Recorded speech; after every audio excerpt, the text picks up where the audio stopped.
Kal Malak Yahweh Wa Yahushai Bahashem Rachak Wadash. Double honors to the elders of GMS Ruel, blessings out to those men, and blessings and salutations to the Akim out there in truth, pushing this word in all sincerity and in honesty. With that being said, Shalom Israel Barakatah. Today's lesson: the arrows will rain down. Once that CHIP of Revelation 13:16 through 18 is implemented upon the world, then that third woe of utter destruction cometh quickly. With that being said, let's go over to our first scripture of Revelation 11 and 14.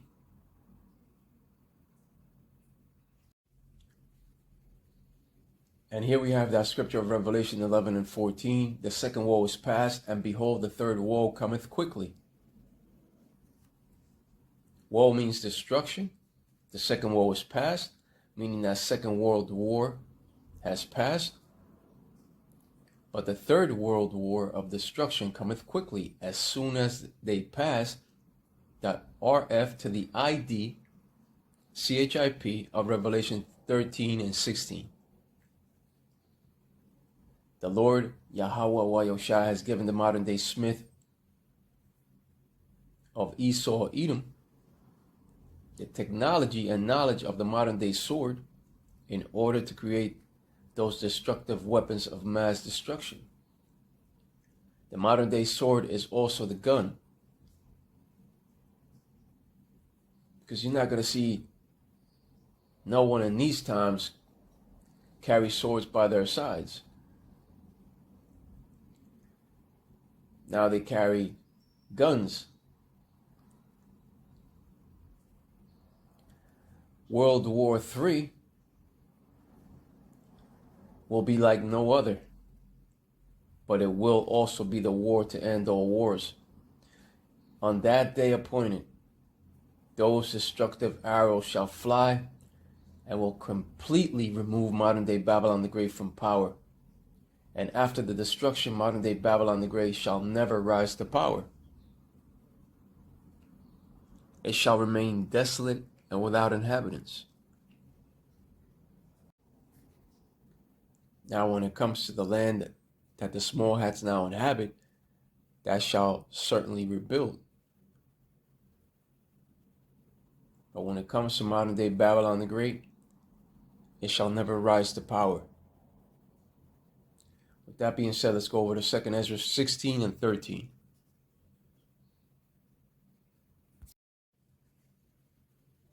Second Ezra 16 and 13. For strong is his right hand that bendeth the bow, his arrows that he shooteth are sharp, and shall not miss when they begin to be shot into the ends of the world. To be shot into the ends of the world, that represents the Western Hemisphere. And as soon as World War III is declared, that is the end of modern-day Babylon the Great and the end of Esau Edom's wicked rulership on earth. The bow, on the other hand, represents the silo, and the arrows represents the missiles. These missiles shall not miss nor break their ranks in flight, but they shall all fall upon modern-day Babylon the Great to leave her desolate and without inhabitants. It shall become the lake of fire. Jeremiah 51 and 29 and verse 29 tells you that she shall become desolate and without inhabitants. These weapons of mass destruction will be guided by the Spirit of the Lord, Yahweh Wayoshai, and none shall miss. They shall all strike their strategic targets in that heavy bombardment. The day cometh when these sharp arrows shall be shot into the ends of the world. The ends of the world is in reference to America.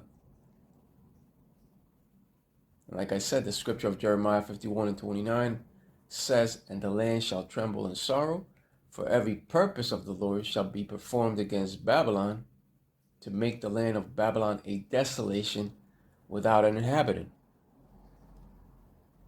And that's the will and purpose of the Lord, Yahweh Bahashem Yahushai, that shall be performed against Babylon. And it's not talking about ancient Babylon. It's talking about modern day Babylon, which is America. The missile shall also touch down upon the place that the small hats now inhabit, but the heavy bombardment shall be concentrated mainly upon modern day Babylon the Great. And like I said, Babylon the Great is America. But with that being said, let's go over to the scripture of Isaiah 34 and 5. Because the scripture says that the sword, aka the arrows, will come down upon Idumea. Let's go over to that scripture.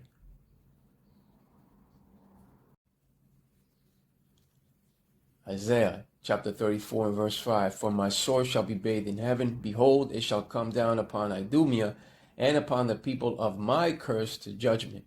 For my sword shall be bathed in heaven. That sword represents the missiles that will come down upon modern day Idumea, which speaks of America. Idumea is a Greek way of saying Edom and represents modern day America. And upon the people of my curse to judgment. Right, because that's due to the way they look. Because Cain said that the curse of leprosy that the Most High placed upon him was too much to bear, you see? But on that day of war, of that greater war, the nations shall bend their bows and shall put themselves in array against Babylon to destroy her. No arrows shall be spared.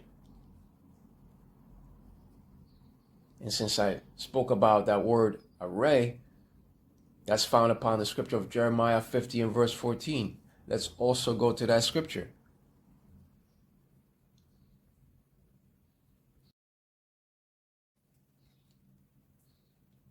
Jeremiah 50 and verse 14. Put yourselves in array against Babylon round about, all ye that bend the bow. Shoot at her, spare no arrows, for she has sinned against the Lord Yahweh Bahashem Yahushai.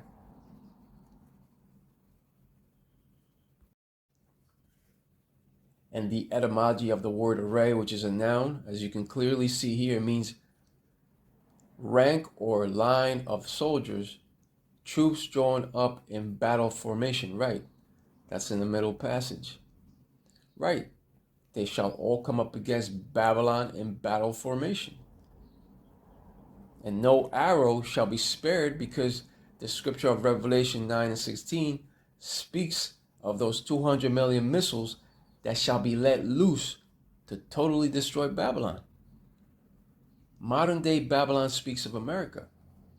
And those that will bend the bow to shoot their arrows are the Russians. Even the 10 horns shall hate the whore and shall shoot at her.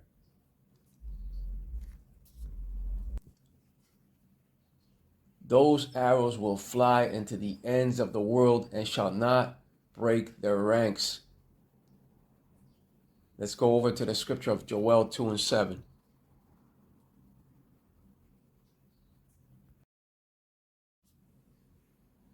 Joel 2 and 7. They shall run like mighty men, they shall climb the wall like men of war, and they shall march every one on his ways, and they shall not break their ranks.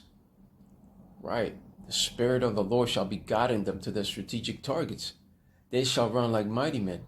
This is in reference to the missiles not breaking their ranks in flight.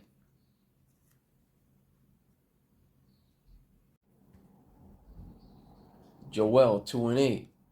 Neither shall one thrust another, they shall walk every one in his path, and when they fall upon the sword, they shall not be wounded.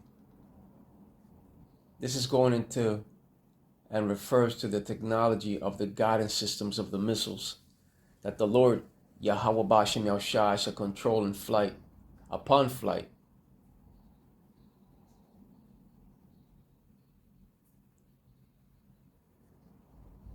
These missiles of the nations shall not break their ranks, and neither shall they miss.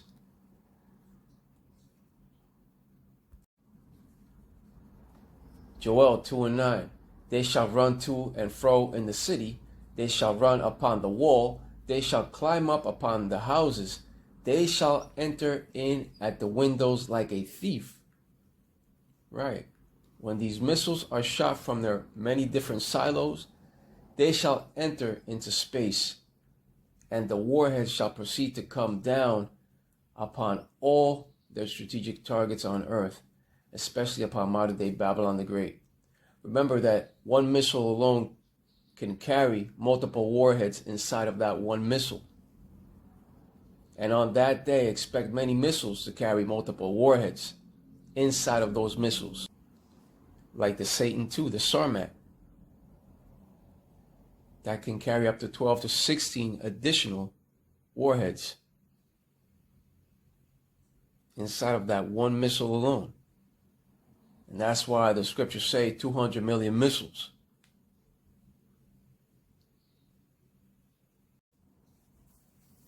Joel 2:10. The earth shall quake before them.